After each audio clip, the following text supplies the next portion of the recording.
આજે આપણે ચરિત્ર લેવાનું છે હરિબાબાનું. હા. હરિબાબાનું ચરિત્ર લેવાનું છે. ઈ ચરિત્રનો જે પ્રથમ પ્રસંગ છે એનો કઈક સાર એવો છે કે એકલો વ્યક્તિ પણ જો ભગવાનના ભરોસે કામ ચાલુ કરી દે અને એમાં એનો નિષ્કામ ભાવ હોય તો ભગવાન જરૂર સફળતા આપે છે.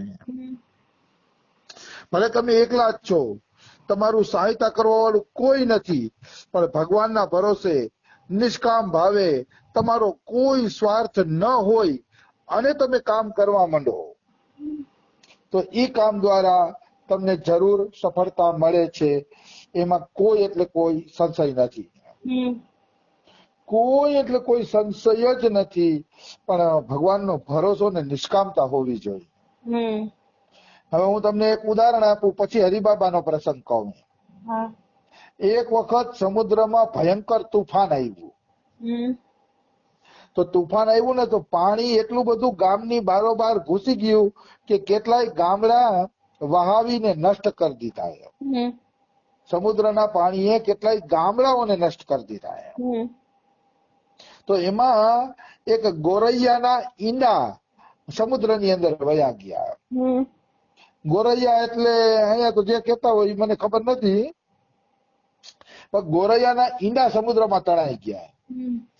તો એ ગોરૈયાને એમ થયું કે અરે સમુદ્રની આટલી હિંમત કે મારા ઈંડા તાણી ગયું એમ. હવે બીજી વખત સમુદ્ર મારા ઈંડા ન તાણી જાય એટલા માટે હું સમુદ્રને માટીથી ભરી દઈશ કે માટીથી ભરી દઉં સમુદ્રને કે એટલે બીજી વાર સમુદ્ર છે એ મારા ઈંડા ન તાણી જાય. એટલે ચાંચમાં ધૂળ લઈને સમુદ્રને ભરવા માંડી. હવે એક ચકલી ચાંચમાં ધૂળ લઈને સમુદ્રને ભરવા મથે તો હું સમુદ્ર ભરાઈ જવાનો જ કોઈ દી? સમુદ્ર થોડો, એક ચકલી કઈ સમુદ્રને થોડો દાટી શકે. પણ નહીં, એને હિંમત નો આવી કે મારે કે ગમે એમ કરીને સમુદ્રને ભરી દેવો છે. પછી દેવતાઓ આવ્યા અને ચકલીને કહે તું શું કરસ? તો કે મારે સમુદ્રને ભરી દેવો છે એટલે ફરીથી મારા ઈંડાને ન તાણી જાય. તો એની હિંમત જોઈને દેવતાઓને ભાવ જાગ્યો અને દેવતાઓએ એ સમુદ્રને અહીંયા ભરી દીધો. ભલે આખો નહીં પણ ઈંડા પાસે પાણી ન પહોંચે ને એ રીતે સમુદ્રને ભરી દીધો. તો એક ચકલીની મહેનત સફળ થઈ ગઈ છે. દેવતાઓને દયા આવી અને ચકલીની મહેનત સફળ થઈ ગઈ. તો આ પ્રસંગ આપણે શિક્ષા આપે છે કે તમે એકલા છો ને એ દુઃખની વાત નથી, પણ તમે ભગવાનનો ભરોસો રાખતા નથી, ભગવાનના ભરોસે હાલતા નથી ને એ દુઃખની વાત છે.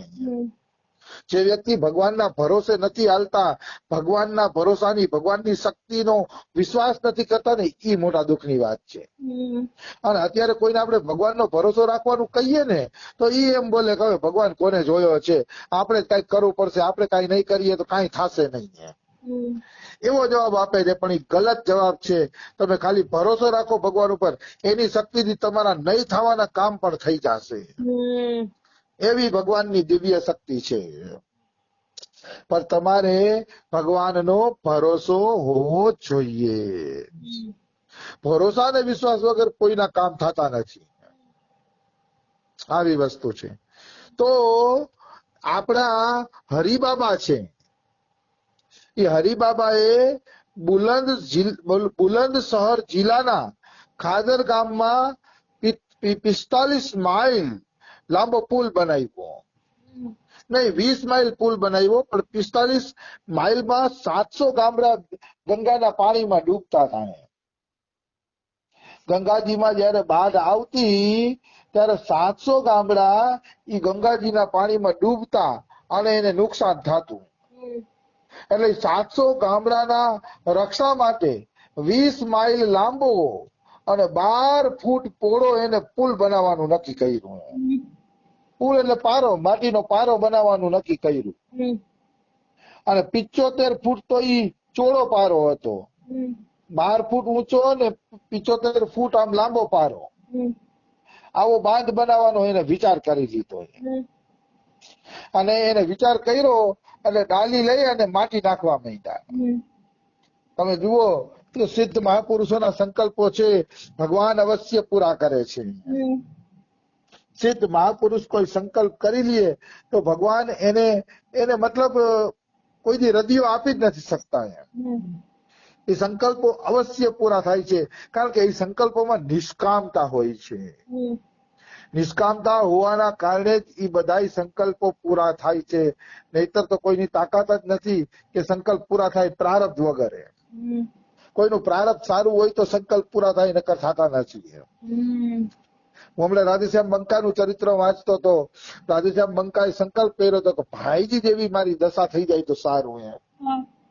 ભાઈજી હનુમાન પ્રસાદ પોદારજી જેવી મારી દશા થઈ જાય તો સારું, હું પણ કે એની જેમ લીલાના ચિંતનમાં ડૂબેલો રહું. એવો રાધેશ્યામ બંકાને ભાવ આવ્યો.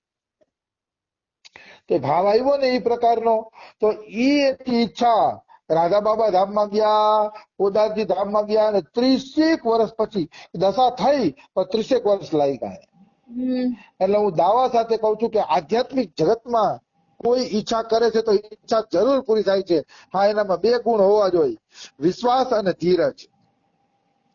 વિશ્વાસ અને ધીરજ, આ 2 ગુણ હશે ને તો એ વ્યક્તિ અવશ્ય ને અવશ્ય ગેરંટી પૂર્વક આધ્યાત્મિક જગતમાં સફળતા પ્રાપ્ત કરી લેશે.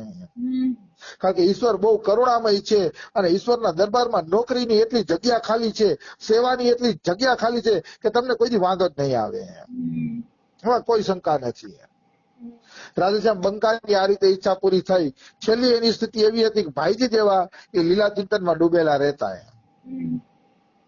તો એની એક ભત્રીજાની છોકરી હતી શ્વેતા ભુવાલકા. એ શ્વેતા ભુવાલકા આ રાધેશ્યામ બંકાને એકવાર કહે છે કે દાદાજી તમારી આધ્યાત્મિક સ્થિતિ શું છે બતાવો. મતલબ તમારી કે અત્યારે 90 વર્ષની ઉંમર થઈ, આ 90 વર્ષમાં તમે કઈ સ્થિતિએ પહોંચી ગયા છો એ બતાવો.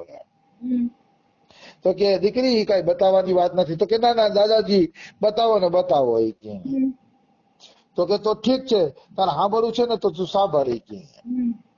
પછી એને પોતાના મોઢેથી ન કીધું, પણ પોતે એક લીલા લખી છે અભિલાષામૃત પુસ્તકમાં. એ લીલાનું પાનું એને આપીને કીધું કે આ લીલા વાંચી લે, આ લીલા વાંચી એટલે તું સમજી જઈશ કે મારી ક્યાં સ્થિતિ છે. અને શ્વેતા ભુવાલકાએ લીલા વાંચવાનું ચાલુ કર્યું. લીલામાં એવું લખ્યું હતું કે હું નિકુંજની અંદર બુહારી દેતી હતી. હું એટલે રાધેશ્યામ બંકા.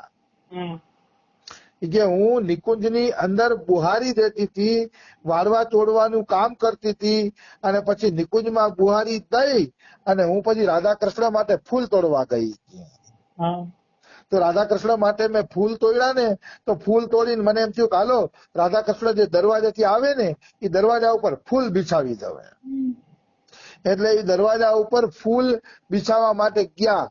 તો દરવાજે ફૂલ બિછાવતા હતા ને તો ગણપતિ ને સનકાદિક ને નારદજી ને એ બધા નિકુંજના દરવાજે ઉભા હતા. ગણપતિ નિકુંજના દરવાજાની આરતી ઉતારતા હતા, અને સનકાદિકો વ્રજરજમાં લોટતા હતા, અને એવું કઈક હતું. હું થોડુંક બોલું છું, ચોપડીમાંથી જોયા વગર બોલું છું એટલે. પણ બધા મોટા મોટા દેવતાઓ બારે ઉભા હતા. તો રાધેશ્યામ બંકાએ કીધું કે આવો બધા નિકુંજ ની અંદર આવો, બારે કેમ ઉભા છો તમે?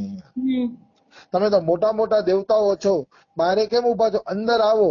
ત્યારે દેવતાઓ કહે છે કે નિકુંજના દરવાજાની રજ મળી ગઈ ને એ જ અમારું સૌભાગ્ય, અંદર આવવાનું અમારું સૌભાગ્ય નથી. તો રાધેશ્યામ બંકાની આંખમાં આંસુડા આવી ગયા કે દેવતાઓ પણ જે નિકુંજમાં પ્રવેશ કરી શકતા નથી, એ નિકુંજમાં હું ફૂલડા પાથરું છું, બુહારી કરું છું, રાધા કૃષ્ણની સેવા કરું છું, હું કેટલો ભાગ્યશાળી છું. આ લીલા વાંચી અને પછી એને કહી દીધું કે આ અત્યારે મારી સ્થિતિ છે. મતલબ એમ કેવા માંગે છે કે જે દેવતાઓને નિકુંજમાં પ્રવેશ મળતો નથી ત્યાં હું સેવા કરવા સુધી પહોંચી ગયો છું, એ મારી સ્થિતિ બની ગઈ છે. એને પોતાની આ લીલા દ્વારા આવું કીધું. બહુ સરસ લખેલો છે પ્રસંગ, હું તો ખાલી ટૂંકમાં સંભળાવું છું. તો કે દેવતાઓનો પણ જ્યાં પ્રવેશ નથી ત્યાં હું અત્યારે બુહારીનું કામ કરું છું. આમ તો રાધા બાબા એમ કીધું હતું તમે ચંપકલતા સખીનો અવતાર છો. પણ હવે એ તો રાધા બાબાએ કીધું હોય એટલે સાચું જ હોય, બીજું તો શું કહી શકીએ આપણે. પણ એ નિકુંજમાં પહોંચી ગયા હતા એ પાકું છે રાધા બાબા અને પોદારજીની કૃપાના કારણે. પછી શું થયું? રાધેશ્યામ બંકા એકવાર સત્ય સાઈ બાબાના આશ્રમમાં ગયા હતા. વૃંદાવનમાં સત્ય સાઈ બાબા કરીને એક સંત થઈ ગયા છે, એના આશ્રમમાં રાધેશ્યામ બંકા ગયા.